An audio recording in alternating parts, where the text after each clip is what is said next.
Hey guys, Coach Jan here with Richie. We are going to do some structured push hands work. So I know a lot of people have been asking for this, but the foundational push hands drills, and it's more specifically from Wu style.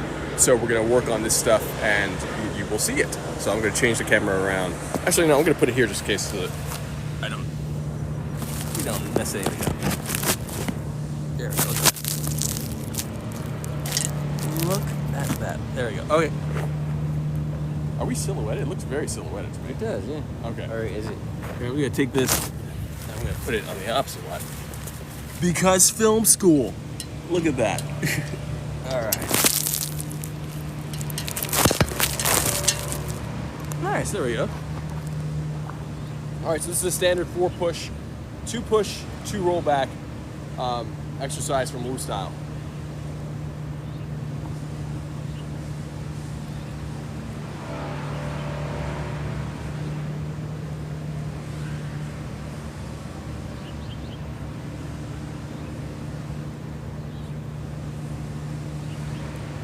So on that first push, right at the apex of that first push, right before you're going to switch to your second push, that first push should put you in a position where you still feel like you have the ability to press on someone to cause them to be on the defensive.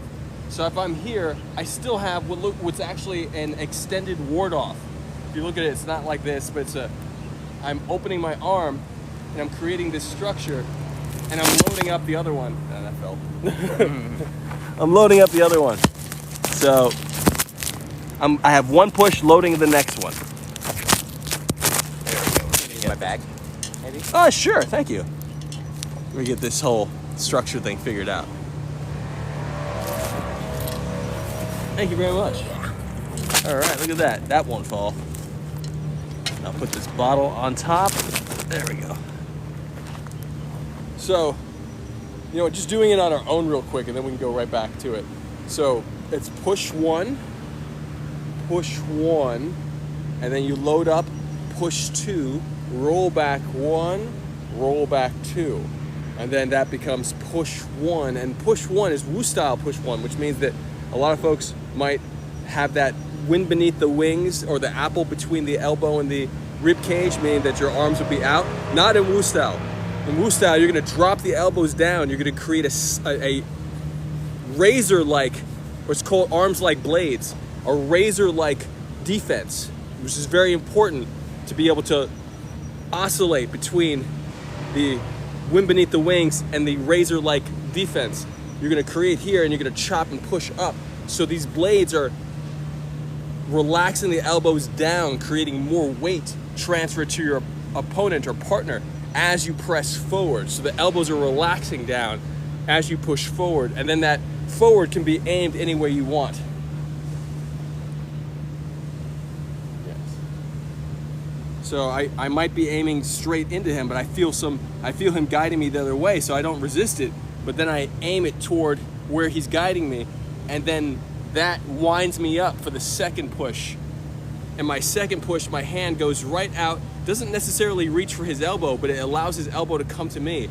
And that's a strategic point, because you always want to consciously be aware of what is the likelihood, based on your experience, of something happening. For this particular exercise, I know, and practitioners know, that the elbow is going to come to your hand. So you aim for the airspace in which your opponent's elbow is going to come, and then you control their elbow from there. You don't necessarily have to reach for their elbow, but controlling the elbow is another main point in this exercise, using the elbow to control the entire body.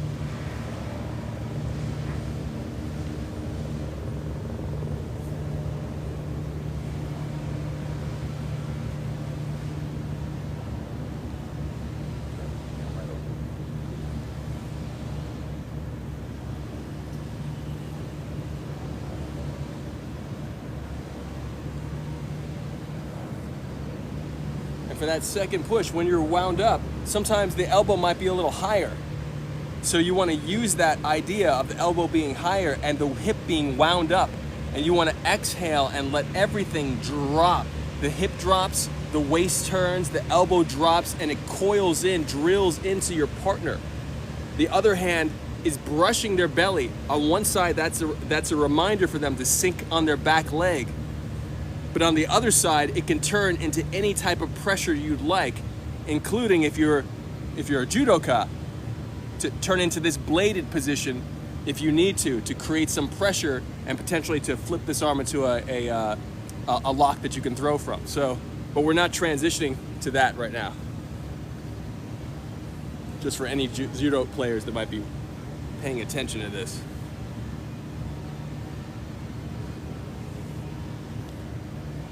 It's important to note as well that the control points that you're getting with your hands can be adjusted to any part of the arm, but they're still the same control points that you're aiming for.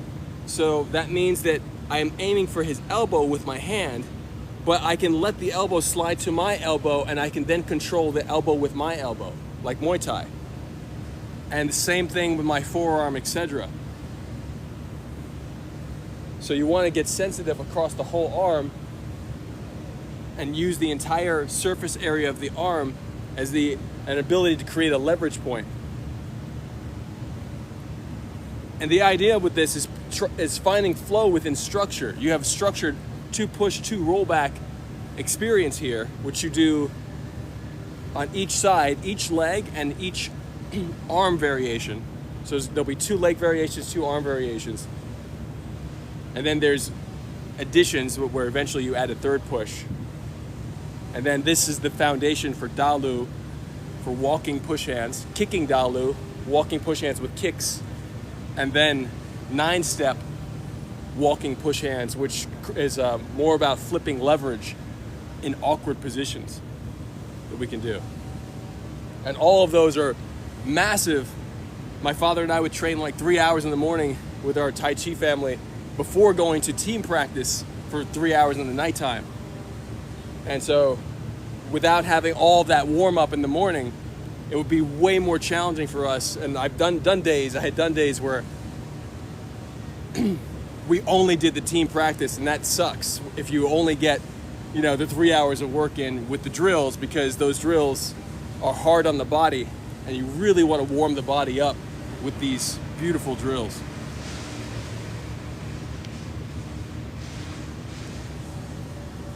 Switch, extra push for the switching sides. And then step? No, let's just go with the push for a second. And so again, with this too, you want to make sure that you're allowing yourself to with your partner, because you're both trusting each other, to make this interesting. If you just keep doing the same thing, it's going to get a little boring. And what I mean by that is that the pressure needs to change direction subtly. So I'm pushing up right now, and now I'm pushing down. I might do a wave, give a little pressure, let up, and add more pressure. That little wave, it looks like I'm giving pressure, which I am in the beginning, and then I stop giving a bit of pressure. And then I continue again, so it's a pulse.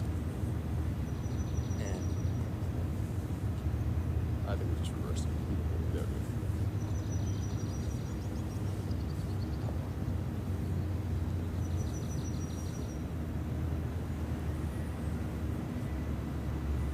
There's some guys that I've met who do very well.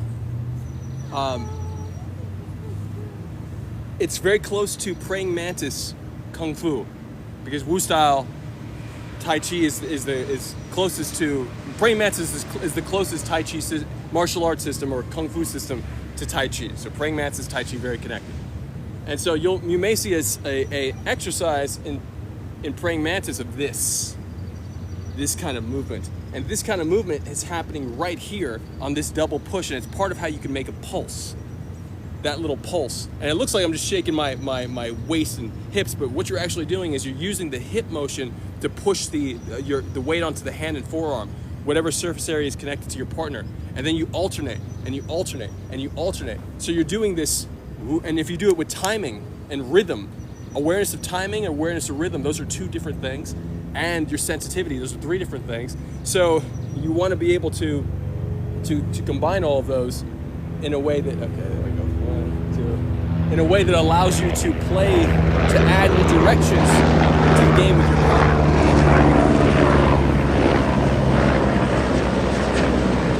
Even just now, Richie threw an elbow in there, which is great. This is exactly what you want to be able to do. He's throwing the palm, but he's turning his palm into an elbow because he's realizing that the surface area of his elbow can actually reach my chest.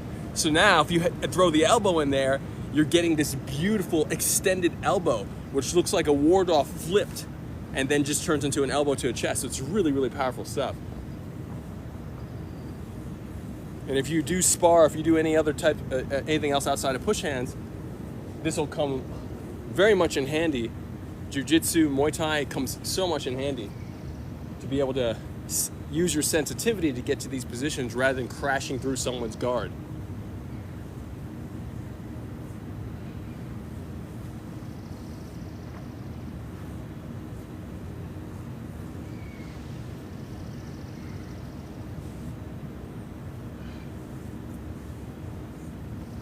Another thing I recommend practicing is doing your best to not allow the elbows to go past your hip line.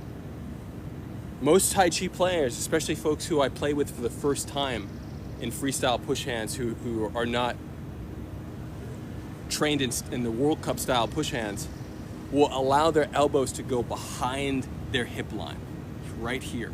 So a lot of times when you get someone behind the hip line and you're playing for freestyle, all you have to do is hold that right there, meaning that not even hold hard, create a structure with your hand to hold this in position, to not allow it to come back. So I'm not even holding it. I'm just creating a shape with my arm that's not allowing it to come back. And that creates frustration. The second you start creating frustration in somebody, they're easier to push.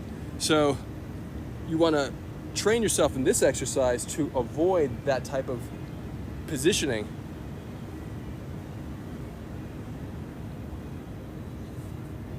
By keeping the elbows just like you would as if you were sparring. So my hands are up, I'm still in a fighting position. My hands are up, I'm still in a fighting position. At no point am I allowing myself to not be in a martially viable position.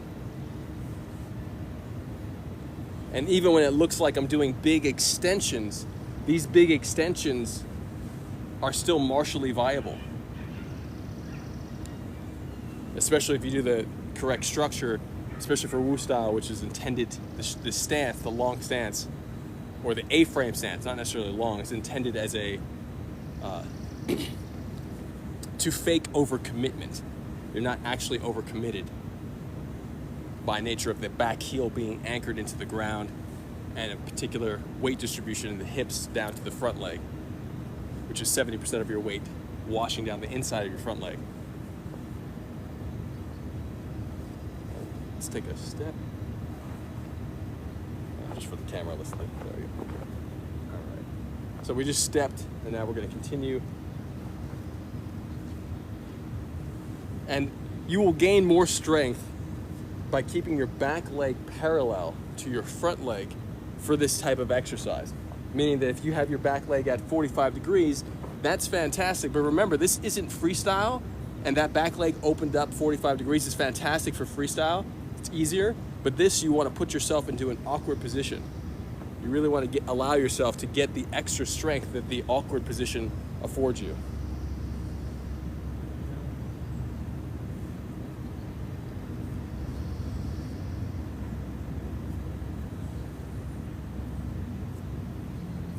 And you always have to find the balance of what the proper pressure is with you and a partner.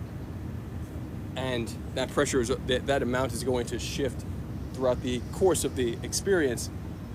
But we want to make sure that you're giving enough to your partner that they can work with it in a realistic way. And that you're checking in on your partner to make sure they're not leaving parts of themselves behind that could add to their power, because you want the best version of your partner. So I can see here that the hip is getting left behind. So if you turn that back heel out just a little bit by pivoting on the ball of your foot forward, yep, and now push that hip into through the shoulder and through the heel of the palm, yeah, and really give me more of that pressure. That just gives me more to work with. And then,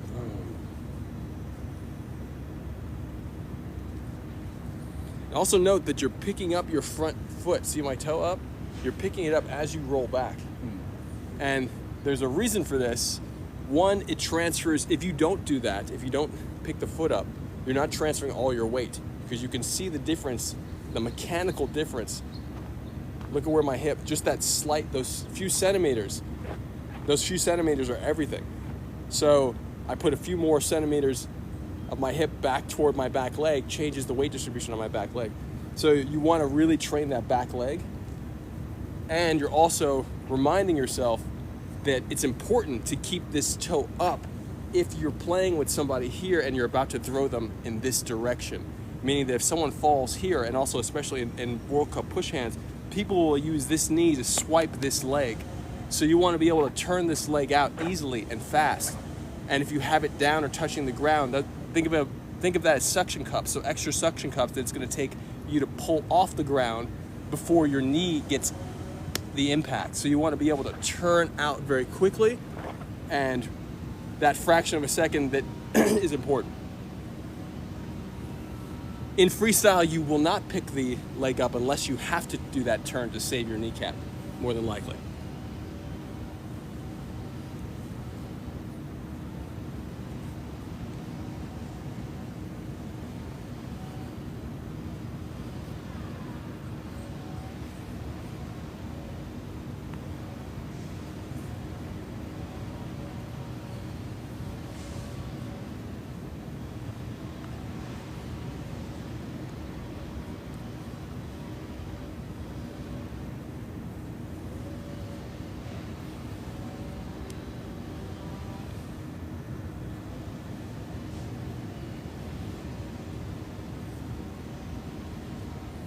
So if you saw that was a little drop here, right? So rather than using the hand that we were talking about, using the elbow, sucking down, and you get this beautiful praying mantis style position that you can then start to, even without this hand, you can do it on the other hand, and push and pull. So one's pulling back, the other one's pushing forward, and you're creating this awkward sense, or this pressure on the shoulder joint, and just giving that to your partner. Because all these things, again, when you're grappling, this becomes a position that you can move someone around, do something with. All you want to do is be able to control the weight. So finding these little opportunities in this structure, again, 2 push, 2 roll back, very powerful.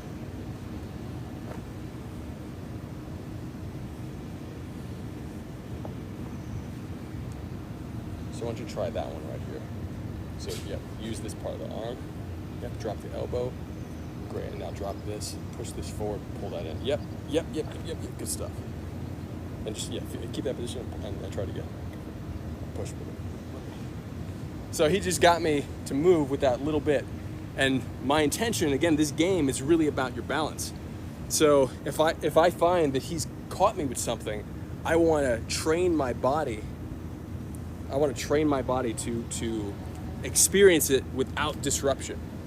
I'm like, okay, hold on. Let's do that again, please, so I can get used to that. So that's here, basically? Yeah, so you're sliding this forearm up and you're allowing this position here. And you don't even need the thumb to wrap around, just to show everybody what we're talking about. So he's got, rather than using the control right here of the palm on the elbow, which you definitely want to train and you want to do as much as you possibly can, because most people don't even do that. They aim for the wrists or they aim for the forearms. So controlling the elbow is pivotal. And then he slides, you can start to, once you get confident here, you can start to use that confidence to, this is like a crosshair. So your mind has a crosshair on the elbow. That means that no matter what part of your body's touching the elbow, you're aiming for it. So he's using the forearm now, sliding the forearm up, and look at this beautiful cupping position on the other side of my arm. So now if he pushes the elbow in, look at how it naturally pulls my arm back. By nature of him pushing the elbow in, there's a tendency for this part of the arm to pull back. And now he's got what we call a structural lock. That means that he's not actually locking me. A structural lock, as we define it, get off my coat. Oh no, there's a bunch of bugs on my coat. Anyway, a structural lock, as we define it, is not a lock, is not a hold. It's just the structure, it could be a single limb structure that creates a point and a counterpoint of pressure. So he's got a point of pressure and a counterpoint of pressure, and now that equals leverage. Point plus counterpoint pressure equal leverage. So now he's got leverage on this arm, which means that he can control my arm because of the leverage point. So if we were doing freestyle, one, he can just push me off balance with this, which is very awkward, it puts pressure on my shoulder. But if we were doing freestyle, he could retract this back leg, stepping toward the tree, and maintain this structure and just hold the shape, and he can start to move me in various places. Again, here's that structure. You can start to move somebody by retracting the arm. And you have this single structure, and it's so important. And there's actually a single arm throw, which oftentimes doesn't work. But I threw my buddy, who I love, Frank Polanco, who's one of the top Arnis competitive Eskrima guys in Arnis Eskrima Kali in America. We were playing once in like 2016 or 17. He was shocked that I caught him with this throw, because a lot of folks, this is just not a common way to throw. And the combination is you do this underhook arm, right? And you get someone to step, exactly. They don't want their arm to get broken, so they take it out. Boom. Now you have this structural lock, the same concept of the point and counterpoint, except instead of doing it from the outside, we have it from the inside, but the same exact concept. And then you retract your arm and you spin down. Most people are not used to that sensation because it's an uncommon sensation. They don't necessarily have a reaction that is trained. So for some people, you might be able to catch them off balance, and Frank was one of the guys I caught off balance, and I'm only using it as an example because Frank is strong enough and wonderful enough he's a beast. Frank is very much a beast. He's not a guy to play around with. Shout out Frank Polanco and his whole team. All right. And Frank taught me Kali, okay? So like, if it wasn't for Frank, I wouldn't know how to do Kali. So, and also I don't know how to do, I'm not like an expert practitioner. I've trained with Frank many times, so he's an awesome human being. But again, what we're getting at is that even from this position, you can do it. Dropping the elbow down and pushing back. So see how he's pinning and pushing. It's just one of the most important concepts, and it's such a Tai Chi concept. I haven't experienced any martial art that does it with this type of care. This care. Look at his hand. Look how martial it is. He's guarding his face. This can turn into a fist and hit my face. It's just amazing. It's just so beautiful of how ready he is for anything, and how from there you can actually de-escalate situations, and talk to people rather than knocking them out. Right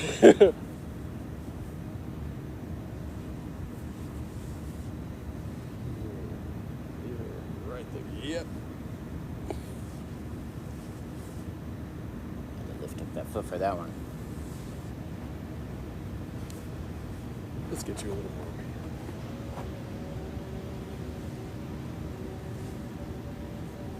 Any thoughts, questions, or ideas on this one? No, it's great. I definitely, realizing lifting the front foot, the front foot is helping a lot for me, because I wasn't doing that before. Okay.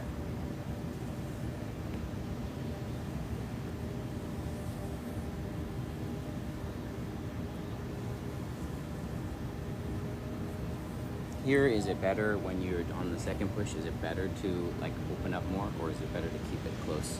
On the second push? Yeah, like because you were saying basically you can like load it in and wind it. I think it depends on what leg is forward. So here, I'm finding I found that I will come up knowing that if I push up one way and I'm already up, I'm going to go with that feeling oftentimes so I can drill down. Mm-hmm. But that pattern, up then down, doesn't always have, you don't have to be locked in rigidly into that. So I could be up and then I can push up and then I might drill up the other direction too. And this is closer to the third push, that when we add the third push, it's actually going to be an upward. I see.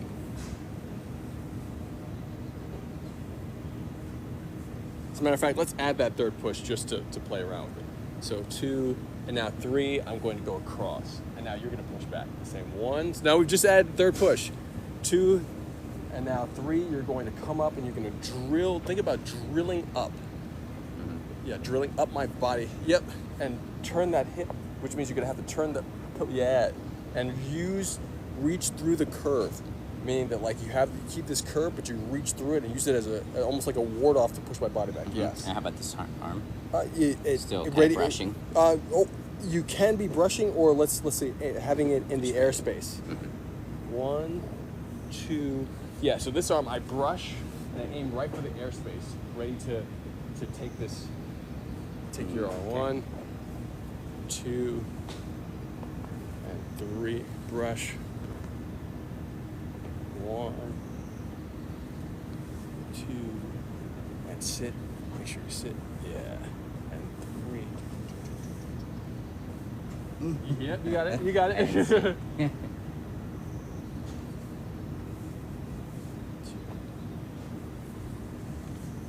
So double push, drilling, and then drilling down, and then drilling up. Again, that's just to get the general structure, and then you can start to play with directions. 2.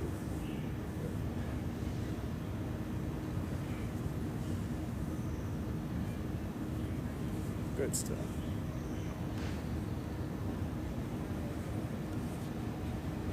So Richard just pushed me at an awkward angle for me, and I had to really connect my hip and my elbow to get his pressure to essentially roll off of me. I think a lot of times there's a misinterpretation with what that means in Tai Chi. Hey, good morning. Misinterpretation. Here, this is what I'm talking about right here. My hip, this elbow. Good morning. Good morning. And I'm using the hip. I'm not moving the arm much. That means that my hip and my elbow are connected.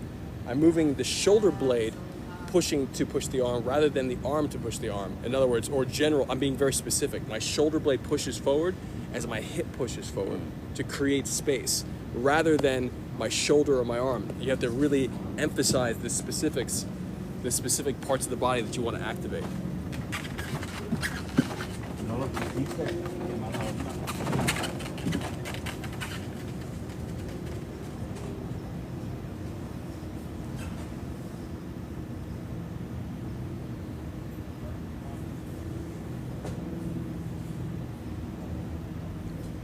As a note too, just now Richie's elbow came to my face level.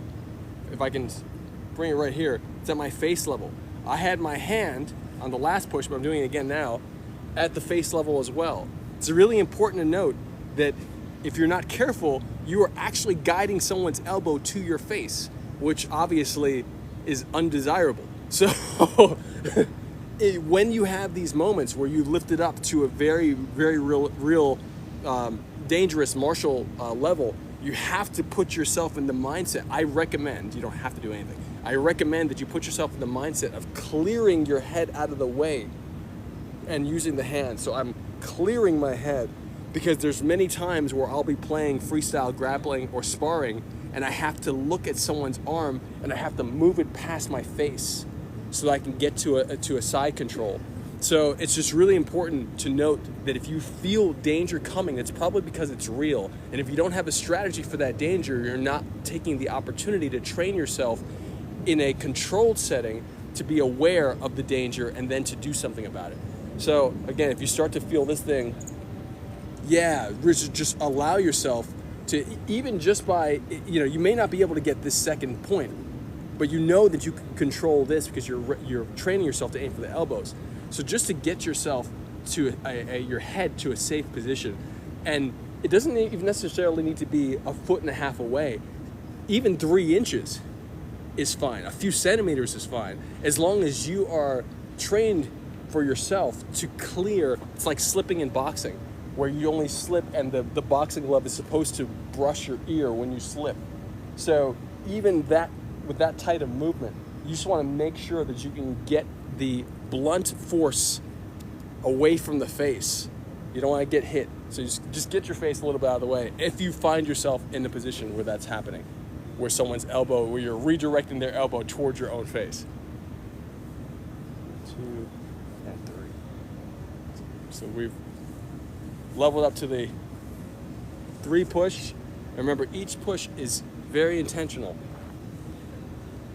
So we have the double push, we have the drilling push down, and then the drilling push up. And this really gets the waist, opens the waist in a different way. 2, waist and hip connection.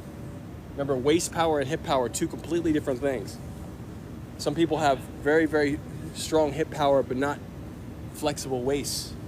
So you want to train your waist power too here.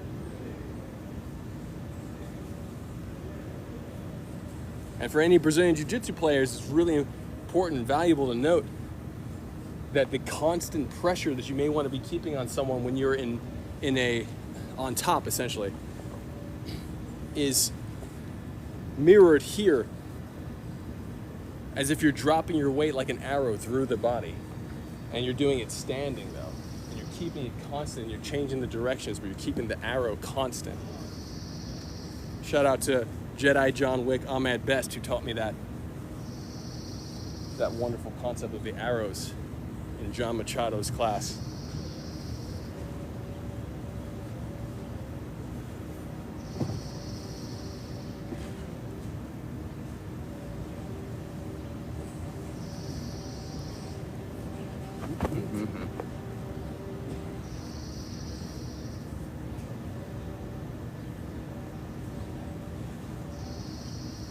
Step forward on that one. So now we're going to switch.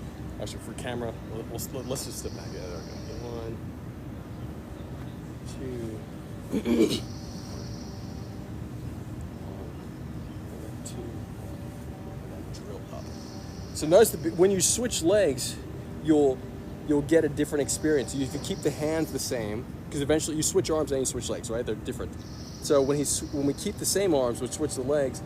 Now, before we were both twisting our hips inward. Now he's twisting outward for the third push. So you have this different experience here. You're training a different sensibility of this open position. This open position, again, can be adapted. Tai Chi, we're creating shapes, and the shapes can be applied to many different things. So it's not like everything we're doing only has one application. We're training ourselves in these shapes, and you might notice this is Pat the High Horse from, if you're a Wu style practitioner, you can find it as a variation of, what is it, burst in? One of my favorite throws, diagonal flying. There's a diagonal flying throw that I love. 1, 2, 3. And if you notice that we just got a little soft too. And when I say soft, I mean not intentional. So we can soften up and still be intentional. One more, right? Yeah, and now, no, that was my third. Oh, okay.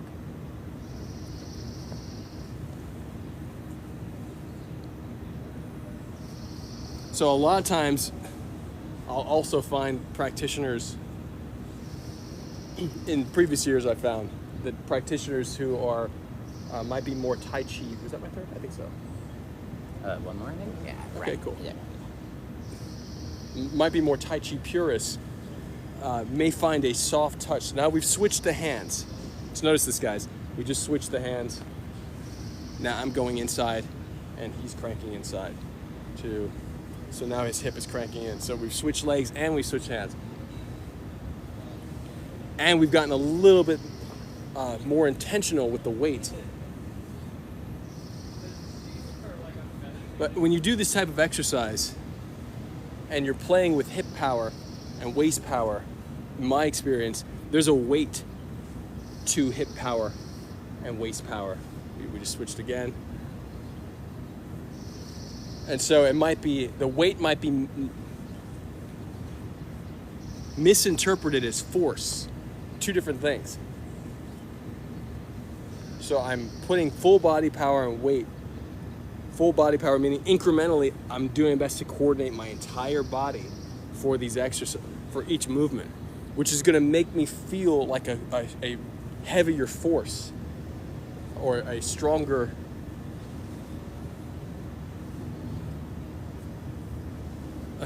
person. So it's just really important, especially as I've met folks who might be my senior, who ask me to, oh, you're too hard, too stiff. There have been times for sure that I've been too hard, too stiff. But there's also times where I'm aware of them misinterpreting the structure because it's unfamiliar to them. And so, especially folks who are playing specifically for the philosophy and for the enjoyment of the physical manifestation of the philosophy from a certain perspective, it can be very challenging for them to believe that their philosophy can be interpreted differently. So, just giving you guys a note of that for the benefit of the community.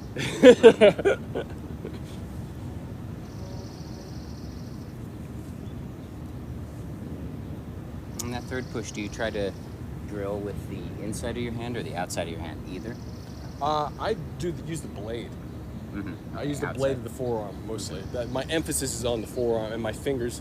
Yeah, my fingers leading that. Mm-hmm.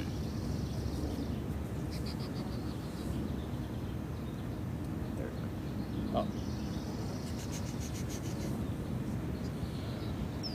One, two,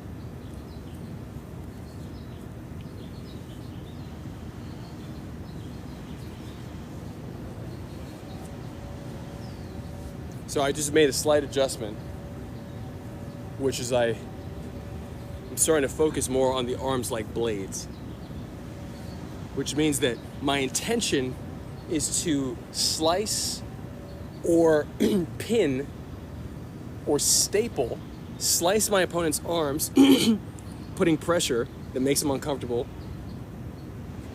pin the arm or staple the arms to the body,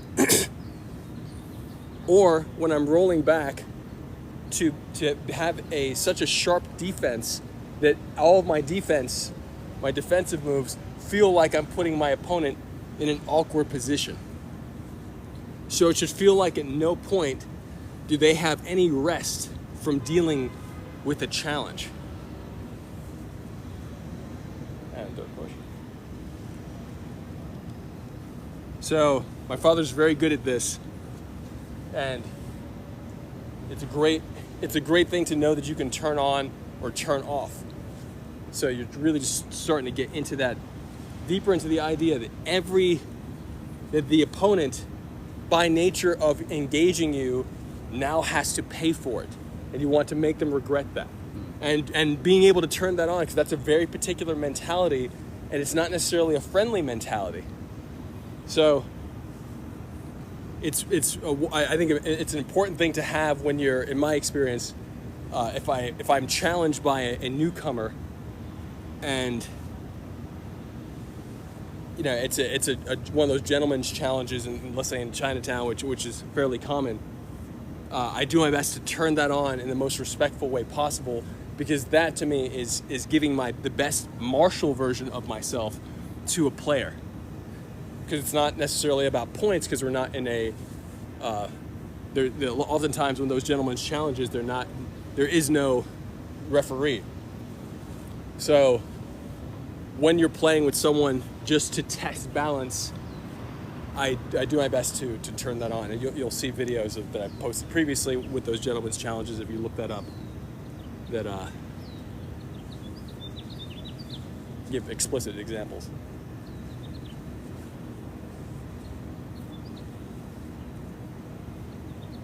And it's important to note to turn it off when you feel someone's mind pull away from that. You can feel it in their body, and they may soften up. They may take their weight and put it more on their back foot. Looking for little things like that'll remind you of that. Hey, you know what? That's them saying unconsciously, or saying through kinesthetic communication, that physical communication, that hey, I got it. I'll back off a little bit. And that's great, you know? So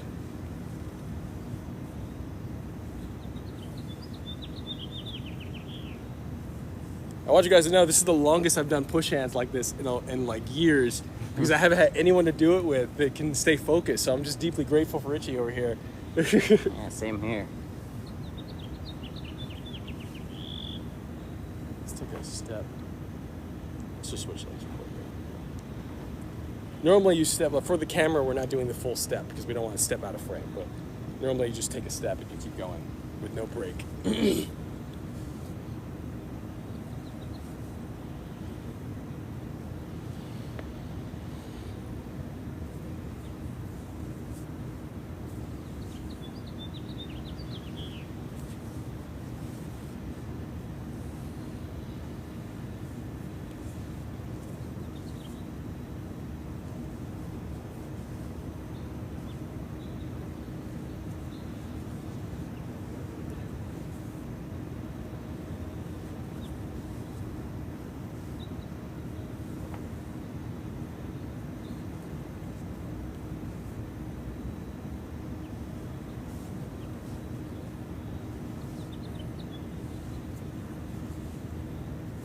And while the peace and quiet is nice, just remember to start, before you get too locked into the back and forth, just the flow of it, just remember you can add little elements here and there, slight adjustments in direction to switch it up for your partner and you.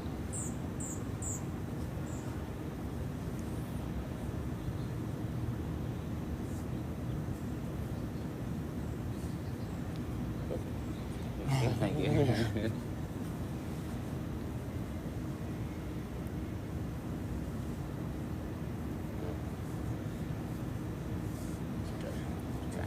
Trying to be creative there. Got lost trying to be creative.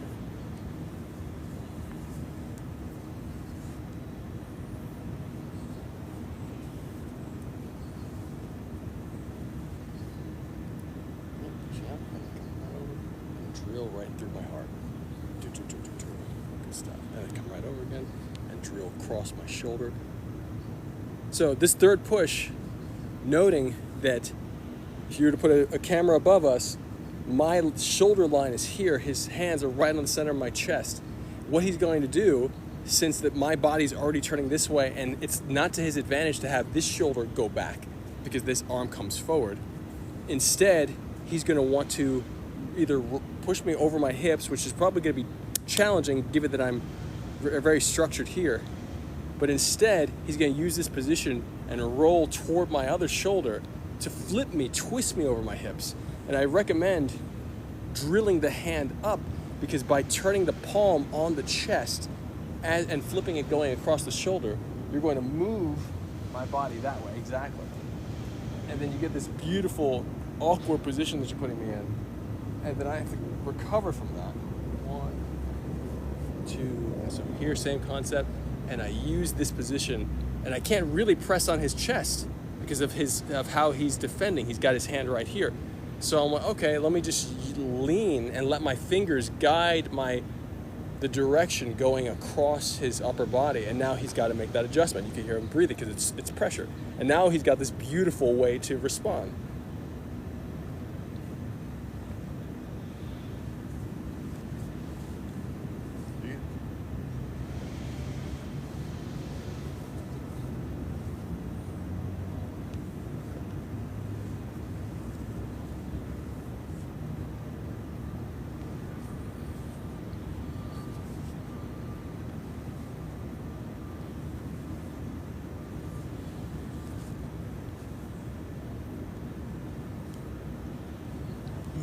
Nice.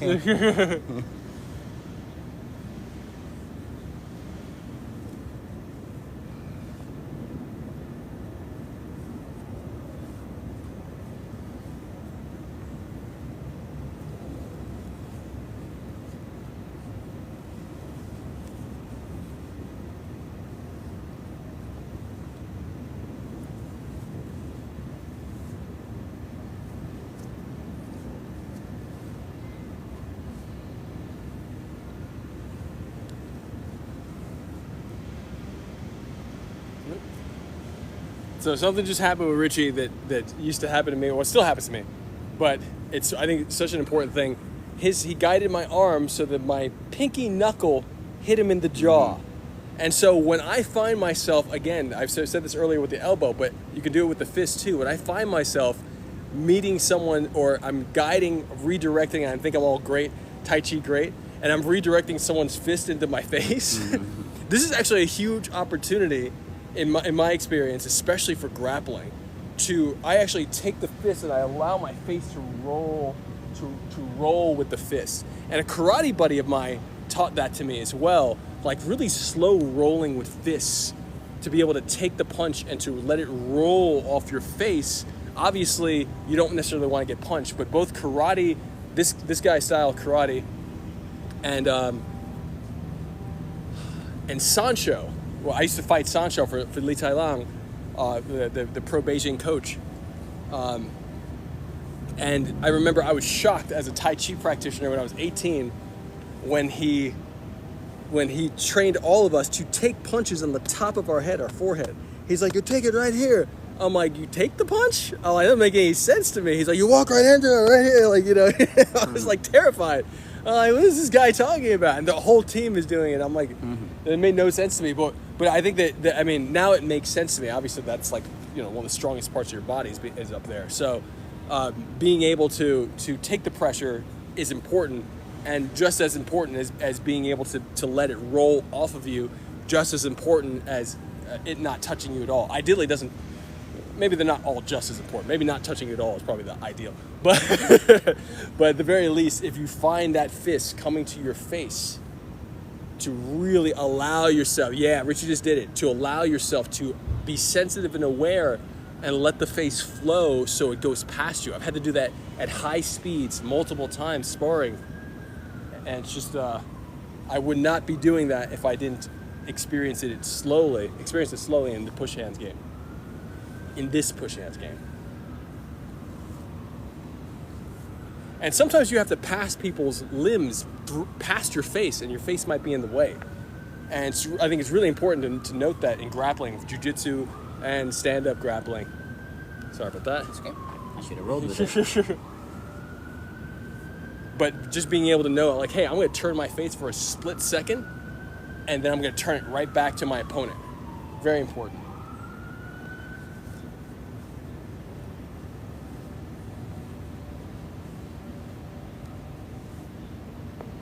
You want to get some freestyle in now?